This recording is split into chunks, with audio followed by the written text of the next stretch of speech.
Ceritanya bagaimana Baitul Maqdis itu bisa hilang.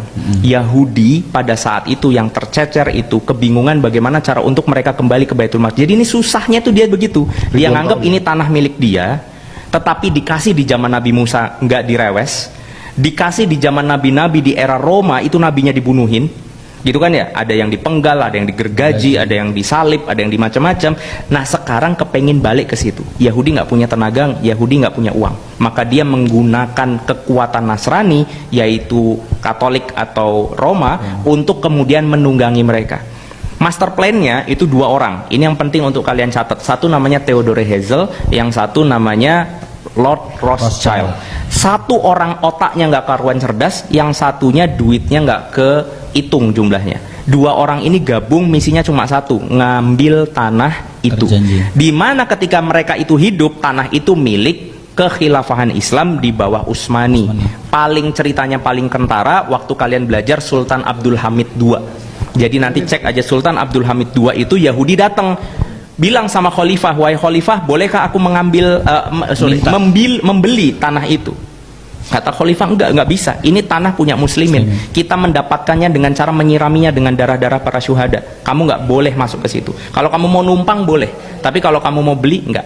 Nah kemudian karena dibeli nggak bisa, maka Yahudi mikir, oke, gimana caranya biar mau dibeli? Dibikin bangkrut. Di sanalah mereka memasukkan faham-faham sekulerisme. Dari sekulerisme masuklah ke pemerintahan sekuler dengan demokrasinya. Dari sana bisa disuntikkanlah sistem-sistem yang ada, termasuk sistem kapitalisme. Dari sistem kapitalisme dan bank-bank milik mereka, Utsmani hutang ke Inggris kurang lebih 200 juta pound sterling.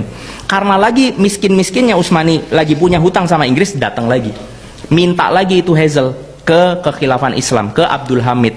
Sultan atau khalifah, boleh nggak aku beli sekarang? Kata khalifah, enggak boleh. Kenapa? Karena tanah ini punya muslimin. Nanti aja kalau kekhilafan nggak ada, kamu mau ambil juga boleh. Di situ malah dapat ide. Oke, kalau dibeli nggak boleh, dibikin miskin, dibeli lagi nggak boleh, berarti memang harus direbut paksa. Maka dia menunggangi Inggris dan Prancis untuk dijadikan sekutu, karena itu cikal bakal daripada pasukan salib kan, Inggris sama Prancis dibikin pasukan sekutu, kemudian dibikin rekayasa perang dunia satu. Makanya jangan heran sekarang ini ada siapa di belakang Israel itu. Iya, karena ya ini aku singkat cerita ya. Mereka akhirnya bergabung, akhirnya perang dunia satu. Teman-teman kenal di sana ada dua kubu. Ada sekutu sama ada sentral. Ada blok sentral. Utsmani itu masuk blok sentral bareng Jerman, Armenia, Austria, Hungaria dan seterusnya. Kemudian sekutu yang kita kenal Inggris, Prancis, kemudian ya termasuk bagiannya adalah Belanda dan seterusnya yang kemudian jadi blok